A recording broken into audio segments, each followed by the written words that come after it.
Hello guys, welcome back to year 13 core stuff, integration by trig identities. Not one of the students' favorites, it certainly wasn't one of mine when I was at school, but there you go. We're going to go through some examples. I have to say this particular type of integration doesn't come up that often as it used to be, so please do not panic, but we'll go through some basics and give you an idea. I've got a few questions up there. I'm going to select some questions just to give you an idea of the basic techniques that you're likely to see in an exam. Okay, so we're starting with integral number one. Integral number one I've got up there is 3 sine squared of x dx. Okay, this is, you need to know how to integrate sine squared and cos squared because it's not intuitive, and you just need to memorize some identities from your double angle. If you look at your double angle for cos, the cos of 2x, you have two versions. You got the 2 cos squared x minus 1, which can be rearranged, of course, to 1 plus cos 2x is equal to 2 cos squared of x. And then if you divide both sides by half, you will get, of course, that the cos squared of x is equal to a half plus a half of cos 2x. And similarly, if you write the version which is 1 minus 2 sine squared x, you will end up, after you're rearranging it, to that the sine squared of x is equal to a half minus a half cos of 2x. They're fairly symmetrical, those two versions. I personally would recommend, to learn them by heart, but if you're having difficulty remembering too many identities, make sure you know that to integrate sine squared and cos squared, you need to go from the cos double angle, okay, and rearrange it every time, okay? So let me just rub this top bits off. I'm gonna leave those two up on the board together with other important stuff.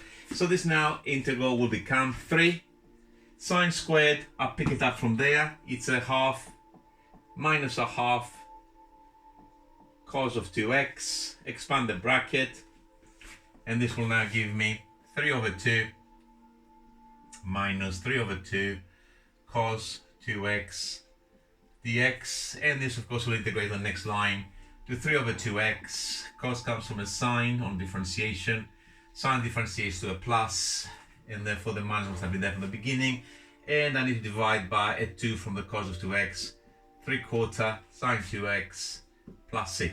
Question 1 done. Question 2, I've got very similar question, 4 cos squared x dx. Okay, we're gonna use the top identity this time. So let me just clear this line just for the time being. Okay, we're gonna transform the cos squared of x to a half plus a half cos 2x. So that's gonna give me 4 a half plus a half cos of 2x dx, expand it, 2 plus 2 cos 2x dx, and integrate on the next line.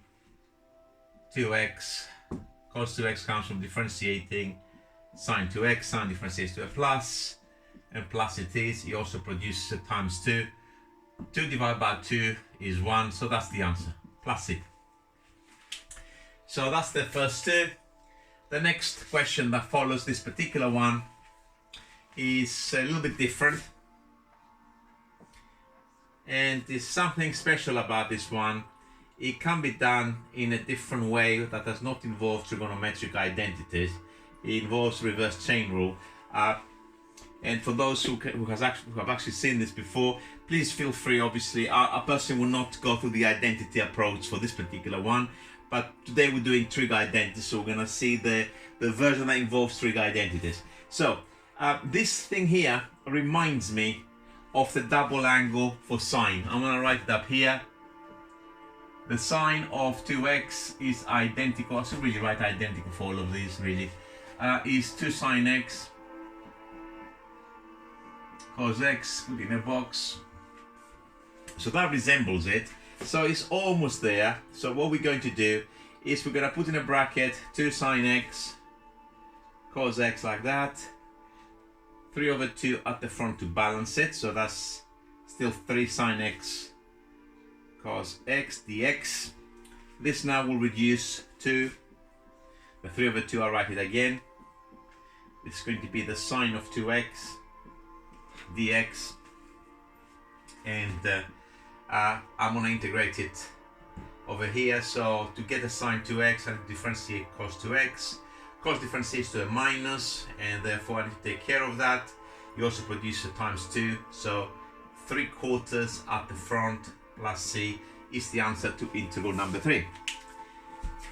And now we got some variants that involve what we've done so far, so more complicated examples that involve mainly these two identities that are very important. Those who are going to do further maths and you're going to be going into polar coordinates, this I use so much in integration, you have no choice there but to know them by heart practically. So integral number 4. Integral number 4 is a bracket which contains 2 minus 3 sine x all squared dx. Okay, please make sure you don't, because you don't actually think that could possibly be a higher bracket, because it's very tempting, and occasionally people say, well, I can increase the power by 1. You can only increase the power by 1 if the interior of the bracket is linear, something of the form, I don't know, ax plus b, or if you got other bits on the outside which allow you to reverse the chain, the chain rule. So here, the only option that we got is to square the bracket. So if we square this bracket, we're going to get 4 minus, multiply together and double your answer, 12 sine x, and then we got this second term squared plus 9 sine squared x dx. And of course, this integrates, and the sine squared, we need to pick it up from there.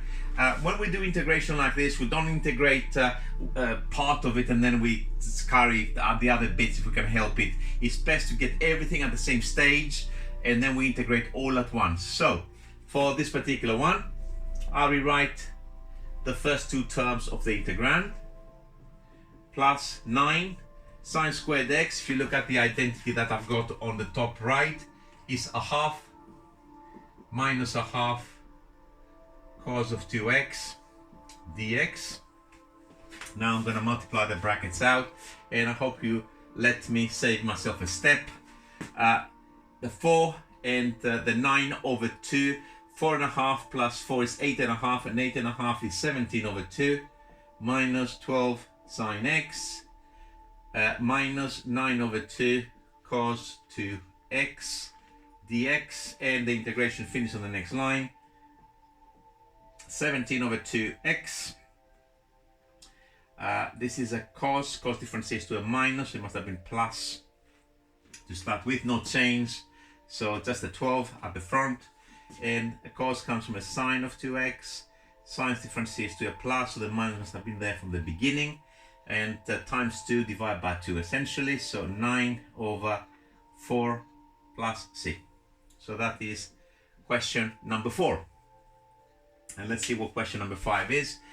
Question number 5 is very similar, and it's got a little bit of a punch, because it will use this identity, but not quite. If you're not careful, you can actually mess up with this one. Is asking you to integrate, that's number 5, is asking you to integrate 1 minus the cos of 2x all squared. Again, we're going to square the bracket out very quickly. 1 multiply together and double your answer, minus 2 cos of 2x plus cos squared of 2x dx. Integrable, this requires tidying up because of the square, so we need to go to the next line. 1 minus 2 cos of 2x plus, now what is this? If you look at your identity, I'm going to write it in A, just so probably it's easier to see. Cos squared A is identical to a half plus a half cos of 2a. It's a doubling, or if you want, halving relationship. So if the argument of this cos is x or a, it'd be 2 of the same argument. If we started there and wanted to transform, for example, the cos squared of 3x, we're going to replace the x or the a with 3x. So it would have been a half plus a half cos of 6x. We'll double basically on the other side. So for our example, which is cos squared of 2x, this is identical to a half plus a half cos of 4x. So let's put it in. So this doesn't actually need a bracket. So we're going to write a half plus a half cos 4x dx. And again, I'm going to do it in one step there. I'm going to just be a little bit lazy. So what I'm going to do is I'm going to put those two numbers together, but integrate them at the same time. So 1.5, which is 3 over 2, integrated, it's going to give me 3 over 2x. Come to this term here now. This comes from a sine of 2x. Sine differentiates to a plus. So the minus must have been there from the beginning. You also produce it times 2. 2 divided by 2 is 1, so that works. And all is left is this last term. That starts from a sine of 4x. Sine differentiates to a plus. Plus it is. You produce it times 4. So half divided by 4 is an 8 plus a constant. So that's number 5 done. Okay, so far so good. What we've been playing around basically is with the cos double angle, these two identities, and this would use in one example. Okay, question number 6 now, we're going into tans. So we got to integrate, this is just tan squared, 2 tan squared x. Okay, for this particular, for tan squared and cot squared, we need to use the identity. Let me just write it the other way around. It doesn't really matter. Let me just write it like this. Tan squared x plus 1 is identical to sec squared of x. And similarly, cot squared of x plus 1 again is identical to cosec squared of x. This is how you need these identities to integrate tan squared and cot squared. Cot x and tan x are done very, very differently. I've done them the other day when I've done substitution. They're of the form bottom differentiates to top, so let's not confuse techniques. Here, see if it's squared. Okay, we're going to switch, and it's important to see why this works for this particular one. We're going to switch the tan squared into sec squared. So that is 2 bracket, rearranging the identity that I've got up there. Sec squared x minus 1 dx, multiply it out, 2 sec squared x minus 2 dx. And is that good? It is, because of course I know something that differentiates to sec squared, that's the tan. Tan differentiates to sec squared of exactly the same argument. No change, so the 2 that I'm seeing in there must have been there from the beginning. And of course, minus 2x plus c. Okay, so you need to know your differentials really for a lot of this as well, so it's that can make it a lot trickier. Question number 7. I want to get out of the way in a second, guys, once I copy it. So that is 5 cot squared of x dx. Okay, that's done exactly the same way, or if you want in an analogous way.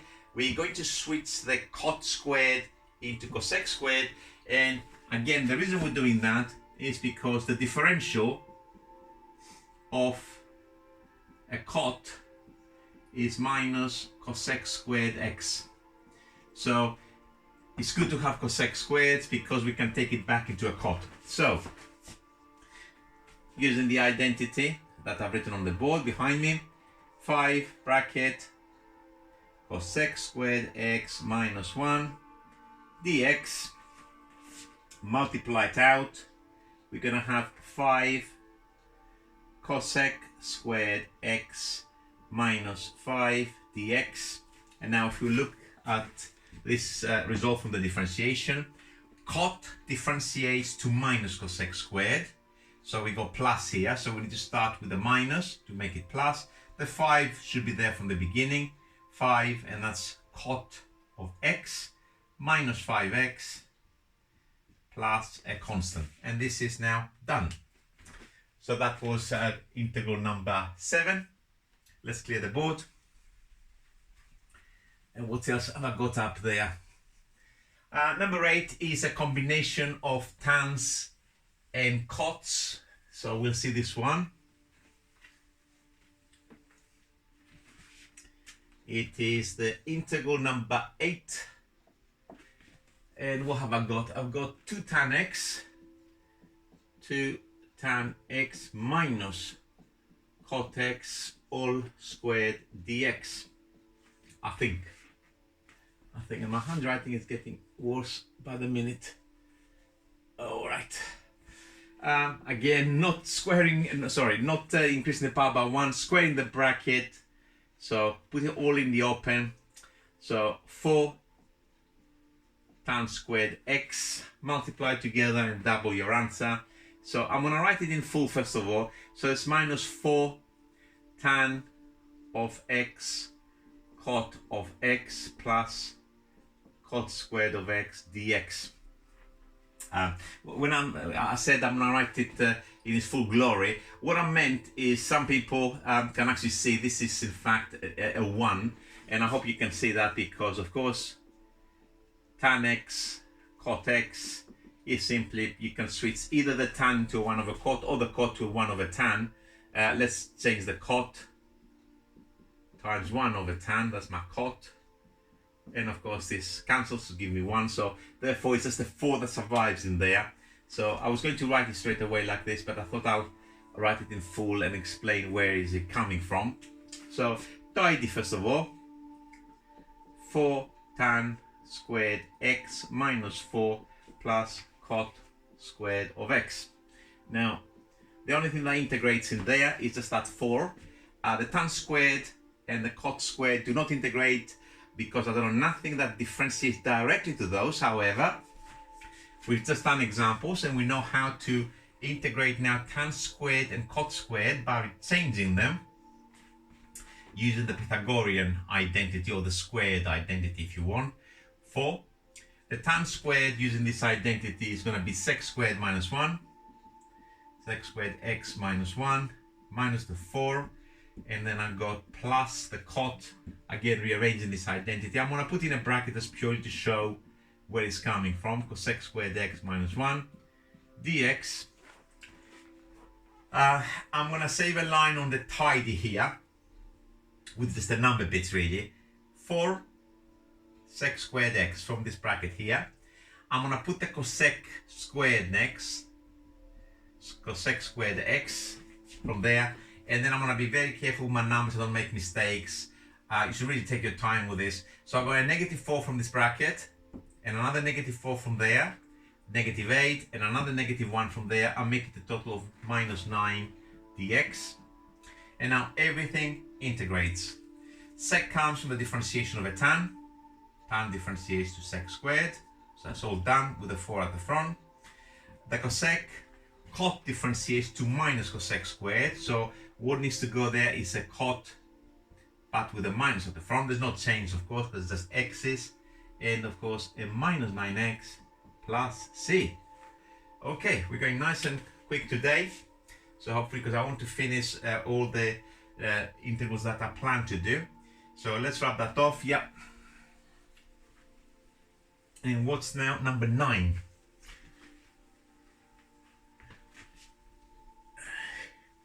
Number 9, oh, it's one of these. Okay, let me just write it down. These are a little bit hard to see.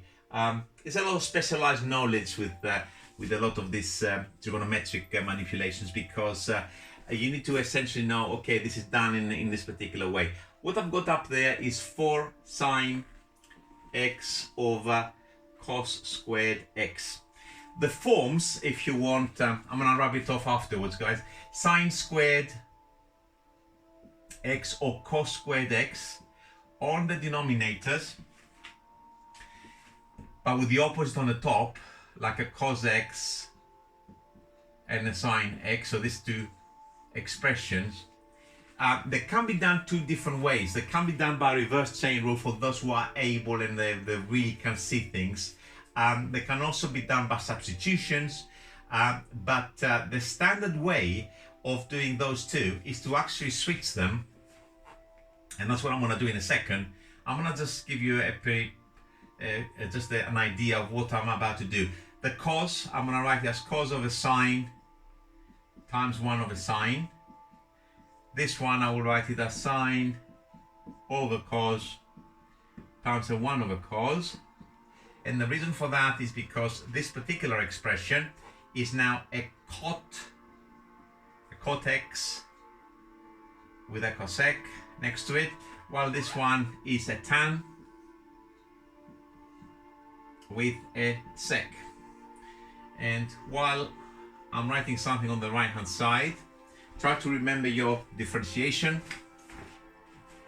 And I'm going to put two more things there from differentiation, which is the differential of a sec x is equal to sec tan. Sec x,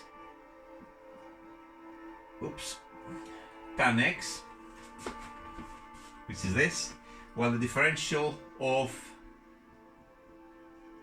a cosec of x is a minus cosec x cot x.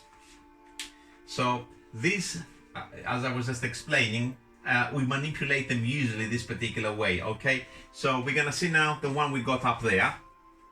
Let me just leave this line so you can actually see. It's of the form sine over cos squared. I forgot the dx there.